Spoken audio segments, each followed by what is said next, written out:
BJP, वो BJP जिसने 2002 में गुजरात के अंदर मुसलमानों की नस्लकशी करवाई, वो बीजेपी जिसने गुजरात के वडोदरा से लेकर कई एक अरसा के अंदर हमारी मां बहनों को नंगा परेड करवाया, गोधरा के अंदर मुसलमानों के दुकानों को मकानों को जलाया, वो बीजेपी जिसने मुस्लिम बच्चों को सरों और सिरों पर गोलियां चलाई, वो बीजेपी जो तुम्हारी मजहबी शराब को खत्म करना चाहती है, कौन सी बीजेपी जो तुम्हारी इबादत गाहों को बुलडोजर चला रही है, कौन सी बीजेपी, वो बीजेपी जिसको तुम्हारे चेहरे से, तुम्हारी दाढ़ी से नफरत है, तुम्हारी औरतों के हिजाब से नफरत है, तुम्हारे की जुबान से नफरत है, तुम्हारे मदारिस से दीनिया से नफरत है,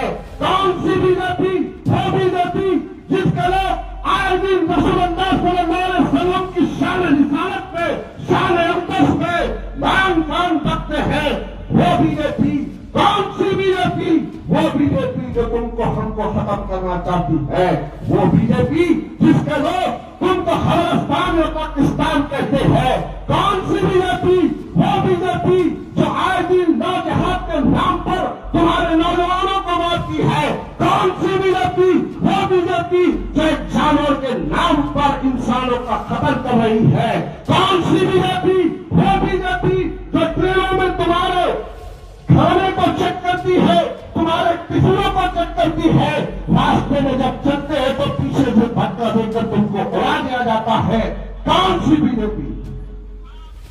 अरे कितने वाकयात तुम्हारे सामने रखो, बीजेपी के कौन कौन से फिरका परस्ती के वाकयात तुम्हारे सामने रखो, शायद ये रात नाकाफी होगी। वो बीजेपी का साथ जहां चौहान चला, ये भी चले, चौहान जहन्नुम के रास्ते पर है, तुम भी जहन्नुम के रास्ते पर चले जाओगे। अरे क्या जवाब दोगे अल्लाह रब्बुल आलमीन के सामने। जंग दुनिया की ऐशोशरत के लिए तुम ये नहीं देख रहे हैं कि दुनिया में तुमको अल्लाह ने क्यों भेजा, तुमको हक की दावत देने के लिए भेजा, हक परस्तों का साथ देने के लिए भेजा, मजलूमों की मदद के लिए भेजा, मासूम बेवाओं के सहारे के लिए भेजा। लेकिन आज तुम नशे में इतने चूर हो गए हो कि इख्तियार पे बैठे जालिमों का साथ देने के लिए तुम भूल गए हो कि तुम कौन हो। क्या तुम्हें याद नहीं है कि रसूलुल्लाह सल्लल्लाहु अलैहि वसल्लम की उम्मत को अल्लाह ने तमाम उम्मतों पर, मुसलमानों को तमाम का इमाम बनाकर भेजा है, लेकिन ख्वाब गफलत से दूर हो जाओ। समझो मेरी इन बातों को। बीजेपी के लोग जो कल तक कांग्रेस में थे, अगर मेरी बात को सुन रहे होंगे तो तकलीफ तो हो रही होगी, लेकिन खुदा की कसम मजलिस इत्तेहाद मुस्लिमीन सच्चाई से विरोध करने वालों की जमात का नाम नहीं है। मैं आया हूं यहां पर तो तुमको तनकीद करने के लिए नहीं आया हो, बल्कि मैं आया हूं तो मैं चाहता हूं कि मेरे बयान के बाद तुम उस बीजेपी को छोड़कर हक परस्तों का साथ दो, मजलिस का साथ दो। आओ, हम तुमको गले लगाने के लिए तैयार हैं। गौर करो मेरे भाई, अशोक चौहान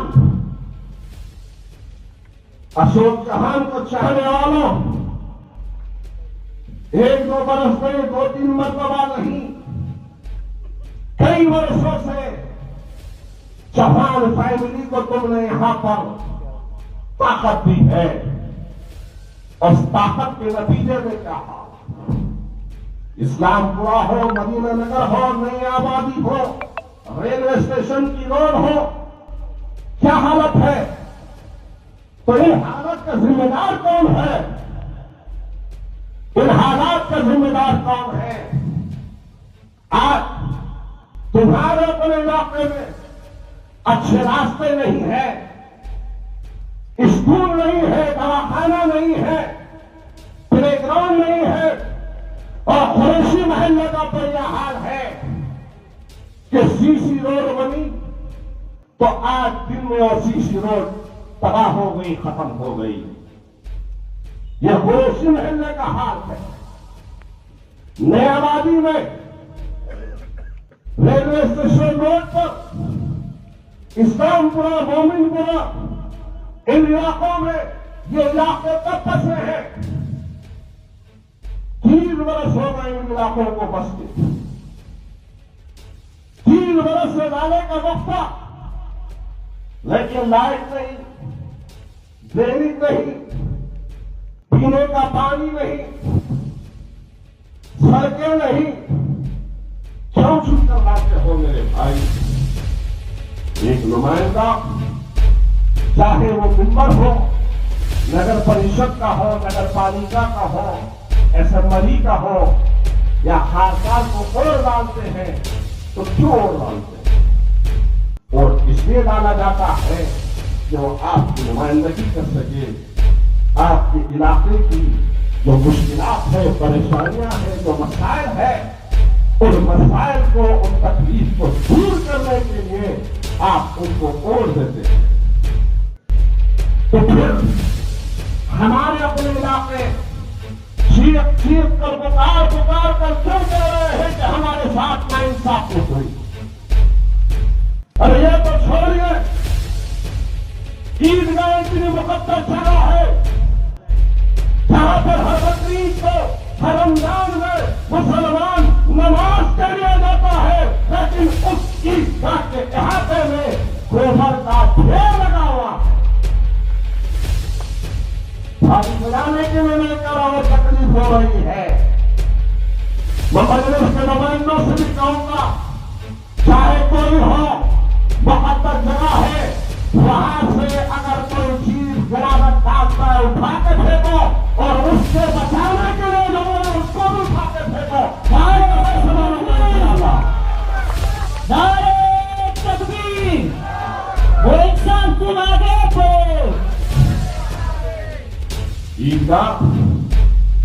ईदगाह पे गिरावट गोबर का ढेर है, और ढेर रखने वाला कौन है? कौन है ढेर रखने वाला? ढेर रखने वाला भी अशोक चौहान का पिट्ठू है। इसलिए डरते हो? मत डरो, कोई भी रहो, ठहरो, जमा मर्जी के साथ में मुकाबला करो। जरूरत पड़ेगी तो जरूर आऊंगा आपके दरमियान में। इससे पहले भी कई मरतबा आया या नहीं आया? जोर से बोला, आया नहीं आया? पिछले 2 महीने पहले बच्चों को छुड़ाया या नहीं छुड़ाया? छुड़ाया हो, आया हो, छुड़ाता रहूंगा, आता रहूंगा। डरो मत, घबराओ मत, हम मैदान में हैं, हम डरने वाले नहीं है, घबराने वाले नहीं है। डरा रहे हैं कि मजलिस इत्तेहाद मुस्लिमीन आ जाएगी तो ऐसा होगा, वैसा होगा। हद तो ये हो गई कि यहां पर वो किसान जिनकी जमीनों से उनकी काश्त को, खेती को पानी की वजह से उलझ रही है, खेत खलियान खत्म हो गए, हुकूमत महाराष्ट्र इसके ऊपर तवज्जो नहीं दे रही है, तो चंद शेतकरियों ने, किसानों ने आंदोलन किया। तो उन किसानों के दर्द को समझने के बजाय, उनकी तकलीफ को समझने की बजाय, उनका खेती का पैसा मारेगा उनको देने के बजाय, एक जहान का अखबार वाला पिट्ठू यहां पर है, वो किसानों का मजाक उड़ाता है और कहता है कि ये उत्पन्न किए। इसलिए चाहे किसान भाई हो, दलित भाई हो, सबको मैं कहना चाहता हूं कि आपकी आवाज भी मजलिस बनेगी। आओ मजलिस इत्तेहाद मुस्लिमीन के साथ में हम ठहरे हैं, हम ठहर कर मुहावरा करेंगे। अरे बहुत हो चुका, अब इनके किसी जाल में न फंसो मेरे प्यारे मुसलमानों। आने वाले वक्त को कभी मत समझो, कुदरत बार बार मौका नहीं देती, और इस बार भी तुमने इस मौके को गंवा दिया तो 5 वर्षों तक सिवाय आंसू के और कुछ नहीं है। आगे बढ़ो, मैदान अमन में अमली सियासत में हिस्सा लो। सबको तुमने आजमाया, जो आया उसको आजमाया, अब किसी को आजमाने की जरूरत नहीं है।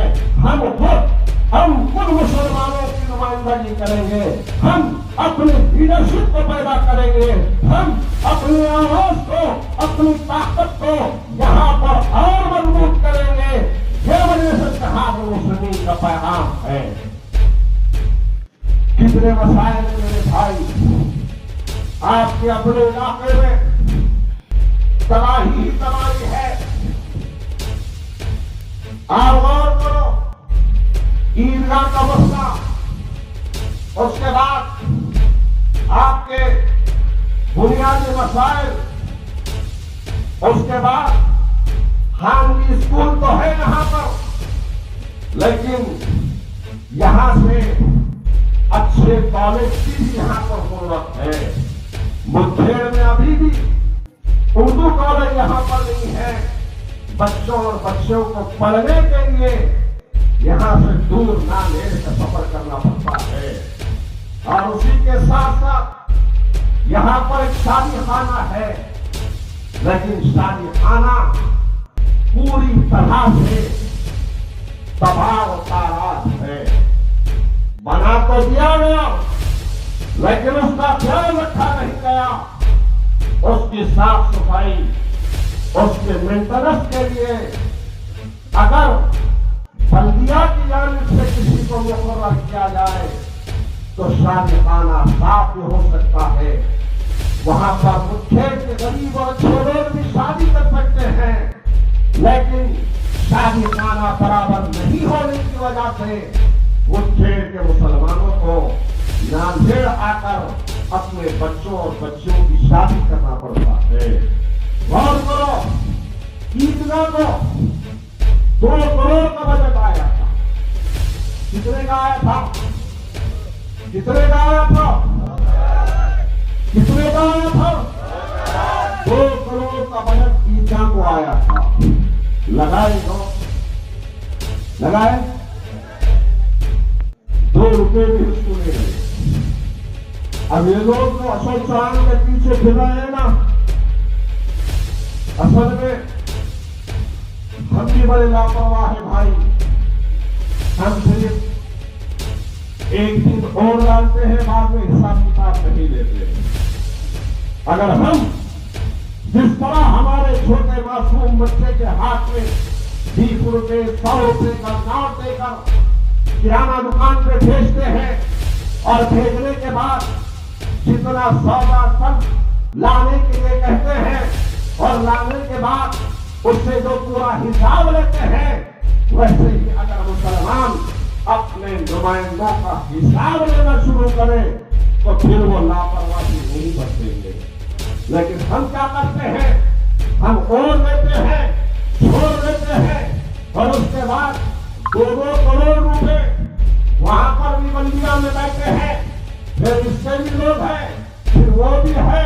आओ छोड़ो, बांधो भाड़ा, आधा तुम्हारा आधा हमारा। जो बजट आपके लिए आता है, आपके काम के लिए आता है, वो कहीं और चले जाता है। इसलिए हमारी और आपकी जिम्मेदारी है कि हम अपने लिए जो भी काम आएंगे उन्हीं को हमको और लेना है। और एक चीज है कि आपके पास 2024 में एक मुहतरमा यहां पर आई थी। नाम याद है किसी को? नाम याद है? काजल आई थी, याद है? यहां पर काजल हिंदुस्तानी नाम की एक महिला आई थी आपके मुठभेड़ में 24 में। आई थी नहीं आई थी? जिस तरह पेरोल साहब ने कहा कि बीजेपी के अंदर छोटे मोटे इतने लोग हैं कि जब भी जबान खोल रहे हैं गैर बोल रहे हैं। कभी कोई कहता है कि मुसलमानों की दुकान से कोई खरीदो फरोख्त मत करो। कभी कोई कहता है कि मुसलमानों के जो महाराष्ट्र और हिंदुस्तान में तारीखी नाम है उसको खत्म करो। कभी कोई कहता है कि अजान पर पाबंदी लगाओ। कभी कोई कहता है कि वक्त की अराबियत को छीन लो। कभी कोच कभी कोच कभी कोच। तो एक कागज हिंदुस्तान की 2000 हिंदुस्तानी जो एक महिला है 2024 में आपके मुठभेड़ में आई थी और मुठभेड़ में आकर अनाथ शराब पकड़ गई। लौजहाद की बात की, लैंड जहाज की बात की, मुसलमानों के ताल्लुक से अनाथ शराब पकड़ यहां से गई। तो यहां पर किसी बीजेपी या किसी कांग्रेस के किसी लीडर ने जवाब नहीं दिया। कांग्रेस के काम था उस दौर में कि कांग्रेस न सिर्फ उसका जवाब देती बल्कि मुकामी पुलिस स्टेशन में जिस तरह मुसलमानों पे केसेस करवाती है, मुसलमानों को दबाती है। मुस्लिम नौजवान एहतजाज करता है तो झूठे केसेस करवाकर पुलिस के जरिए से उनके गिरोह में करड़ भाग पाती है। तो कागज हिंदुस्तान मुठभेड़ में आई थी 2024 में आई थी जुलाई के महीने में। तो था उस वक्त मुसलमानों के खिलाफ बोलने वाली उस महिला पर इन्होंने केस दर्ज करवाया नहीं करवाया। लेकिन मजलिस इत्तेहाद मुस्लिमीन आती है तो बोलते हैं कि भड़काऊ भाषण करते, बोलते हैं कि मजलिस आने से बीजेपी आ जाएगी। अरे आज तो खुद तुम्हारा आका, तुम्हारा मालिक, तुम्हारा अन्नदाता, तुम्हारा लीडर, तुम्हारा रहनुमा, माफ करना अगर मेरी बात तुम्हारे दिलों तक पहुंच रही है तो खुदा के बाद तुमने किसी को दर्जा दिया है तो चौहान को तुमने दर्जा दिया है। आज वो चौहान मुसलमानों के वोट, मुसलमानों के भीख पर अपनी लीडरशिप को चमका लिया, अपने माल को चमका लिया, इख्तियार को हासिल कर लिया और मुसलमानों को धोखा देकर वो चला गया बीजेपी में। 2010 से पूरे 15 सालों से तुम्हारे सामने आकर बार बार कह रहा था कि चौहान को सबने पार भंडारे नगर के फराज के अंदर ये हिंदू तंजीमों को बजरंग दल को बचाने वाला है, ये आरएसएस का पिट्ठू है, ये आरएसएस का गुलाम है। लेकिन उस वक्त से लेकर तुमने हमारी बात आज तक नहीं समझी तो नतीजा क्या निकला? आज तुम सबको धोखा देकर वो बीजेपी में जा बैठा। नारे तकबीर। मेरे भाई, हम आते हैं जहनों को, दिलों को जगाने के लिए। हम चीख चीख कर, चिल्ला चिल्ला कर सच्चाई को आपके सामने बयान कर रहे हैं। अरे हम तो अपना हक अदा कर रहे हैं, लेकिन मेरे प्यारे मुसलमानों, तुम्हारी भी जिम्मेदारी। जैसे का हालात है आपके मुठभेड़ में, पुलिस का डर बताया जाता है, पुलिस से डराया जाता है। यहां तक कि मैं तो ये भी सुना कि इमाम साहब को भी डराया जा रहा है कि तुम कांग्रेस और बीजेपी के बारे में दुश्मन हो। हमसे कह रहे हैं बीजेपी की भी टीम है, तुम्हारा कुछ लीडर चला गया बीजेपी में और अब तो कम से कम धोखा मत खाओ। आने वाले दिनों में इलेक्शन है और वो लोग जो आपके दरमियान में कांग्रेस ही बनकर आ रहे हैं, वो लोग रातों के अंधेरों में शिवाजी नगर पर जाकर अशोक चौहान से मशवरे कर रहे हैं। वो लोग कह रहे हैं कि हम कांग्रेस से ठहरेंगे, लेकिन साथ है तो हम आपके आदमी, साथ हम जीत जाएंगे, फिर आप दोनों जिसको वोट करना है करेंगे। जो टेंडर पे साइन मारना है वो मार देंगे, फिर होगा खाओगे, फिर इन नालायकों से फिर होगा खाओगे। अरे मुसलमान तो वो है, मोमिन तो वो है कि जो एक शराब से दो मरतबा नहीं कर सजाता। मेरे प्यारे मुसलमानों, कितनी मरतबा डसे जाओगे, कितनी मरतबा डसे जाओगे। मजलिस इत्तेहादुल मुस्लिमीन आपके दरमियान में यहाँ आई है तो खुदा की कसम, यहाँ पर मैं जब भी आया शुरू दिन से यहाँ पर चाहे नुमाइंदगी हो, बच्चों को छुड़ाना हो, कोई भी काम हो, हर वक्त मैंने ये नहीं देखा कि मुसलमान कौन से पार्टी का है। हालांकि पिछले दिनों कुछ बच्चे कांग्रेस के भी थे, लेकिन आए तो मैंने उनकी भी मदद किया। लेकिन मेरे प्यारे मुसलमानों, क्या तुम भूल गए हो कि आने वाले हालात और बदतर होने वाले हैं, और इन बदतरीन दौर में, इन बदतरीन हालात के लिए हमको अपने लीडरशिप को यहां से खड़ा करना होगा, अपने नुमाइंदों को यहां से खड़ा करना होगा। बल्लिया सदर बल्लिया चाहे लोग कह रहे हैं कि हम उनके वोट नहीं मिले तो हम नहीं जीत सकते, वो जीत जाते, ऐसा हो जाता, हिसाब किताब ऐसा मार रहे हैं जैसा कि बाप दादा की प्रॉपर्टी कमाते हैं, मार रहे हैं और मुसलमानों को समझा रहे हैं ऐसा करे तो ऐसा हो जाएगा, मुसलमान वोट दिए तो ऐसा हो जाएगा। नहीं, आपके वोटों का बना सुविधा है इंशाअल्लाह ताला। अगर आप चाहे तो यहाँ से एक मुसलमान सदर बल्दिया के लिए मुंतखब होकर ऐवान में जा सकता है। वो ताकत आपकी है और कई गवार यहाँ पर ऐसे भी है इंशाअल्लाह ताला। उन वादों से आप जीत करा सकते हो।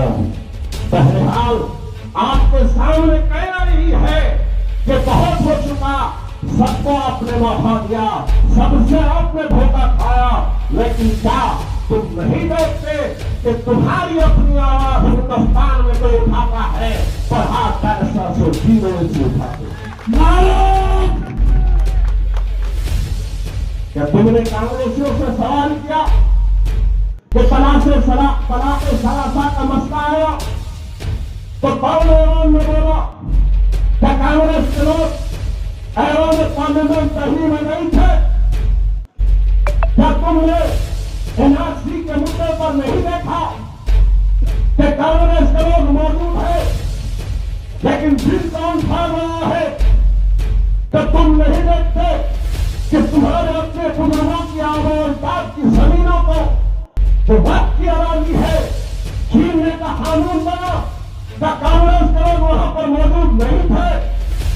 लेकिन इन तमाम बिलों की मुखालिफत वाज़ेह तौर पर और वाज़ेह अल्फाज में किसी ने की है तो आज 1803 में किसी ने की है। परेशानी में तो हमारी निगाहें माफ करना मजलिस की तरफ जाती है, 1803 में साहब की तरफ जाती है, लेकिन जब वोट डालने का वक्त होता है तो ये कांग्रेस के जरखरीद गुलाम हमारे दरमियान में आकर हमको निभा देते हैं और फिर हम उलझ कर रह जाते हैं और 5 वर्षों तक सिवाय मातम के कुछ नहीं होता। इसलिए मेरे प्यारे मुसलमानों, अब वक्त है, वक्त करवट दे रहा है हर तरफ। अल्हम्दुलिल्लाह मजलिस इत्तेहादुल मुस्लिमीन बढ़ती चली जा रही है।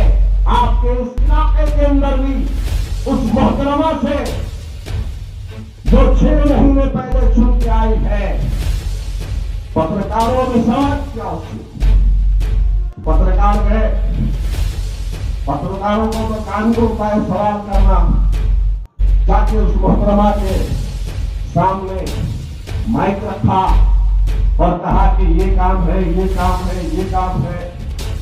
तो उनका जवाब ये था कि मैं तो अभी सिर्फ 6 महीने हुई है चुन के आते, सिर्फ 6 महीने। 6 साल पहले कौन था? 12 साल पहले कौन था? 18 साल पहले कौन था? कौन था? इन्हीं के वालिद थे फिर विकास क्यों रुका, काम क्यों रुका, इस्लाम पूरा, मोमिन पूरा, फिर आपके इलाका रेलवे स्टेशन रोड, ये इलाके महरूम क्यों है, फिर रातों रात अंडरग्राउंड ब्रिज बना तो वहां पे बाप का नाम रातों रात जाके डालती, सही है गलत है? तो मेरे भाई और आगे बहुत सारी चीजें हैं, बहुत सारे काम हैं, उन कामों की तकमील के लिए कम से कम अब तो होश करा हो जाओ, अब तो अपनी सियासी जमात को मजबूत बनाओ। मजलिस इत्तेहादुल मुस्लिमीन पूरी ताकत के साथ इलेक्शन में सदर बंदिया और रुकने बंदिया का इलेक्शन में हिस्सा लेगी। मैं उन तमाम लोगों से कहना चाहता हूं, जो लोग आज बीजेपी में जो बेगैरत से चले गए और जो गैरतमंद है जो बीजेपी में नहीं गए हैं, मैं उनसे कहना चाहता हूं, या तौबा इस्तग़फ़ार के बाद वो लोग मुझे लगाना चाहते हैं तो आओ, मजलिस आपकी जमात है, मजलिस आपकी मताए अमीर है, मजलिस आपकी सियासी पार्टी है, मजलिस इत्तेहादुल मुस्लिमीन का स्टेज हर एक के लिए सजा हुआ है। आओ मजलिस के साथ खड़े रहो, मुसलमानों की नुमाइंदगी करो। आज मुसलमान हर महाज पे नाकाम है, आज मुसलमान हर शोबे में परेशान है, चाहे वो तालीमी शोबा हो, तिजारती शोबा हो, कोई भी शोबा हो, हर शोबे में मुसलमानों की नुमाइंदगी के लिए तुमको खड़ा करना, खड़ा रहना और मुसलमानों की बात करने के लिए एक मजबूत प्लेटफॉर्म मजलिस इत्तेहादुल मुस्लिमीन का है। मेरे भाई, वक्त की कमी है, हम आएंगे, मैं भी आऊंगा, दोनों लाला साहब भी आएंगे, मुर्शिद साहब भी आएंगे, हम तो आएंगे इंशाअल्लाह ताला। और यहाँ पर इलेक्शन में वारिस पठान भी आएंगे, इम्तियाज जलील भी आएंगे, शेर हिंदुस्तान अफरुद्दीन ओवैसी भी आएंगे, अफरुद्दीन ओवैसी भी आएंगे। लेकिन उन सब के इस्तेमाल के लिए आप तमाम को दिल खोलकर फैलना है, खड़े रहना है और नारे तकबीर अल्लाहु अकबर की सदा से उनका इस्तेमाल करना है। करेंगे इंशाअल्लाह ताला। हाथ उठा के जोरदार नारा दो, नारे तकबीर।